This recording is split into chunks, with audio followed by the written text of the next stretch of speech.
Saludos. Recientemente el clima de negocios en Costa Rica ha subido vaivenes y cambios. Por eso hoy entrevistaremos al señor Álvaro Montero Mejía. Muy buenos días. Quiero darle las gracias por la oportunidad de poder responder a sus preguntas. Clima de negocios.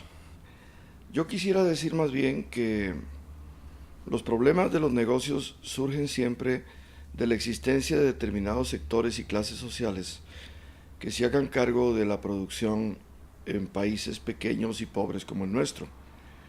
Aquí desde hace muchos años se ha venido insistiendo en que toda la orientación de la producción nacional tiene que estar orientada a servir los negocios internacionales. Yo quiero decir que considero que en lo fundamental eso es un gravísimo error, una distorsión radical de las funciones y el destino de una economía pequeña como la nuestra.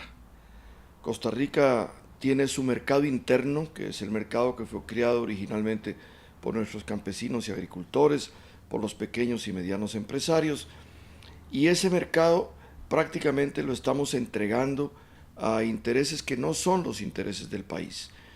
Yo no tengo nada contra el desarrollo del mercado externo, menos en una época como la nuestra de globalización neoliberal en que las grandes potencias del mundo insisten en tomar y ocupar, podríamos decir, los negocios de los países pequeños. Pero el problema fundamental es qué estamos haciendo por fortalecer eso que podríamos denominar una clase empresarial nacional. Cualquiera diría que una clase empresarial nacional no se distingue de una clase empresarial externa. Claro que se distingue. El mundo contemporáneo está siendo copado, controlado, dirigido por grandes corporaciones mundiales, por grandes empresas transnacionales, en tanto que nuestros empresarios se ven siempre supeditados, sujetos a las condiciones de esos negocios. El fortalecimiento del mercado interno, el desarrollo de la producción agropecuaria, el desarrollo de la producción inmobiliaria, el desarrollo de la producción con un alto valor agregado nacional es tarea de los costarricenses.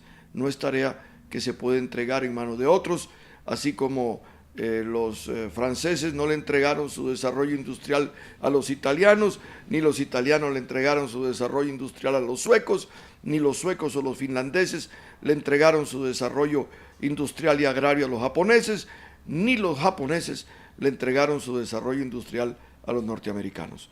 Cada pueblo tiene que sentirse capaz de desarrollar con las facultades que tenga, con la estructura económica que tenga, con las riquezas naturales que posea, una agricultura y una industria en primer lugar para satisfacer las grandes necesidades nacionales. Una preguntita. Estaríamos hablando de soluciones malas y soluciones buenas para la pobreza. ¿Cuál piensa usted que sea una buena solución y ahorita una mala solución? Voy a partir de un criterio que los viejos economistas descubrieron ya hace muchísimos años. El instrumento fundamental de la distribución de la riqueza es el salario. El salario lo recibe el trabajador y de ese salario dispone para subvenir a las necesidades de su familia, de sus personas cercanas. ¿Qué otro recurso tienen los trabajadores? Usted los ve llegar en grandes filas a las fábricas y ahí reciben un salario. ¿Qué más? ¿Qué otro ingreso reciben los trabajadores? El salario es el primer instrumento de distribución de la riqueza en cualquier país. Si en Costa Rica hay más de un 20% de desocupados, si en Costa Rica hay 300,000 niños que ni estudian ni trabajan, ¿dónde está su aporte real a la economía del país?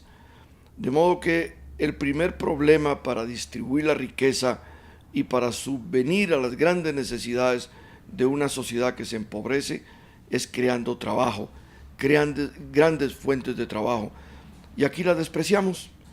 Tenemos más de 2 millones de hectáreas de tierra cultivable que están en manos de nuestros agricultores, a quienes nadie apoya, o muy pocos apoyan. Tenemos 500,000 kilómetros cuadrados de mar patrimonial, donde podríamos tener un inmenso proyecto pesquero, y no lo hacemos.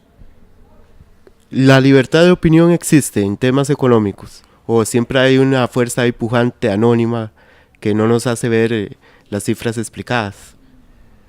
No, la libertad de opinión en nuestro país ha venido decayendo y decayendo y decayendo en la medida en que los medios de comunicación se han ido concentrando y concentrando y concentrando en las mismas manos que tienen interés en que en este país nada cambie. Voy a citar un caso personal, voy a aprovechar. Yo hice durante 17 años en el Canal 13 un programa de televisión llamado Diagnóstico. Era un programa absolutamente pluralista. Invitábamos artistas, intelectuales, escritores, economistas, abogados, científicos del más alto nivel nacional. Y en el último gobierno del señor Arias le ordenó a su ministra de Comunicación, una señora que lleva un nombre ilustre de uno que fue mi maestro, apellido Fournier, que cerrara mi programa. Lo cerraron. Entonces, ¿era un programa crítico? Claro que era un programa crítico. ¿Era un programa de análisis? Sí, era un programa de análisis. Era un programa dedicado a recoger lo mejor de la inteligencia crítica de nuestro país, de todos los horizontes. Y lo cerraron. Entonces, si yo hablo por mi experiencia, yo digo que en Costa Rica estamos muy lejos. Algunos medios hacen un esfuerzo, no todos son iguales, por abrir esos espacios. Y por eso yo agradezco tanto la gentileza de ustedes de escuchar algunas de las cosas que yo digo y con espíritu crítico. ¿Usted se identifica con la izquierda internacional ortodoxa o aquella que mencionó Víctor Jara del Mundo Mejor?